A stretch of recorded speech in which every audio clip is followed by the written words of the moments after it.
Iran के उप विदेश मंत्री माजिद रवांची क्या कह रहे हैं, उनका बयान है, बैलिस्टिक मिसाइल प्रोग्राम पर कोई बातचीत नहीं होगी। ईरान अमेरिका की बातचीत सकारात्मक दिशा में है, ये तो वो मान रहे हैं, लेकिन कह रहे हैं कि बैलिस्टिक मिसाइल प्रोग्राम पर कोई बात नहीं होगी। इनडायरेक्ट बातचीत पर कोई निष्कर्ष निकालना जल्दबाजी होगी, ये उनकी तरफ से कहा गया है। हमने आपको बताया था कि क्या स्वरूप है इस बातचीत का। बड़ा अजीबो गरीब तरीका अख्तियार किया जा रहा है इस बातचीत को अंजाम देने के लिए, और इसीलिए इसे इनडायरेक्ट बातचीत कहा जा रहा है। ओमान मध्यस्थता कर रहा है, ओमान ईरान से बात करेगा, फिर जाकर अमेरिका को बताएगा कि ईरान ने क्या कहा, फिर अमेरिका से बात करेगा, अमेरिका ने क्या बात की ये ईरान को जाकर बताएगा। तो कुछ इस अंदाज में हो रही है ये बातचीत। तो देखिए, जेनेवा समिट से पहले ही ईरान की दो टूक, यूरेनियम संवर्धन को जीरो करना स्वीकार्य नहीं है, यह साफ साफ ईरान कह रहा है। सिर्फ परमाणु के मुद्दे पर अमेरिका से होगी बातचीत, यह भी ईरान की तरफ से कंडीशन रखी जा रही है। समझौता चाहते हैं तो परमाणु मुद्दे पर ही बात करें, इसके अलावा किसी और विषय पर बात न की जाए। खासकर एनरिचमेंट को लेकर उसने अपनी लाइन क्लियर की है। बैलिस्टिक मिसाइल प्रोजेक्ट पर बात नहीं करेंगे, जो कि ट्रंप की तरफ से शर्त रखी गई थी। बैलिस्टिक मिसाइलों ने ईरान की हमेशा रक्षा की है, इसलिए इस पर कोई बातचीत के लिए तैयार ईरान नहीं है। इजरायल अमेरिका के हमलों से ईरान को बचाया है इस ताकत ने, ऐसे में ये ईरान के लिए जरूरी।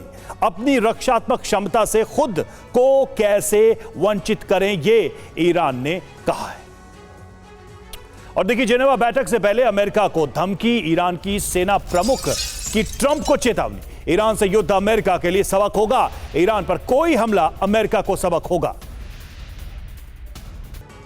और देखिए, ईरान के chief of staff major general Sayyid Abdul Rahim ने अमेरिका को इस बीच धमकाया है, धमकी दी है। उन्होंने कहा है कि तेहरान पर हमले से पहले 2 बार सोचे अमेरिका, अगर ट्रंप युद्ध चाहते हैं तो बातचीत का दिखावा क्यों किया जा रहा है, ईरान के खिलाफ अपमानजनक टिप्पणियां क्यों हो रही हैं, ऐसा सबक सिखाया जाएगा कि इतिहास याद रखेगा, ये कह दिया है ईरानी जनरल ने। सीधे सीधे वो अमेरिका को धमकाते नजर आ रहे हैं।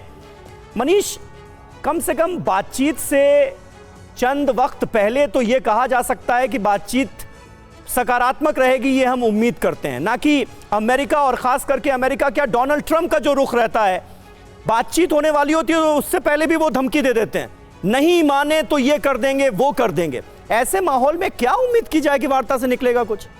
बिल्कुल, देखिए, बल्कि हालिया दिनों में हमने देखा कि वेनेजुएला को लेकर भी इसी तरह की बातचीत हो रही थी। हाँ, बहुत इस तरह से सजावट के साथ नहीं कि कभी ओमान में तो कभी जेनेवा में इस तरह की बैठक हो, लेकिन उस समय भी ट्रंप का यही अंदाज था और इसी बात का एहसास ईरान को भी है। इसलिए ईरान अपनी तैयारियों में कमी नहीं रखना चाहता। ये बात सच है कि देखिए, इजराइल और अमेरिका का मुकाबला ईरान नहीं कर सकता, लेकिन ईरान को ये पता है कि वो अगर आक्रामक तेवर के साथ अमेरिकी बेसिस पर अपने हमले करेंगे, क्योंकि आज की तारीख में युद्ध में कई किस्म की टेक्नोलॉजी आई है।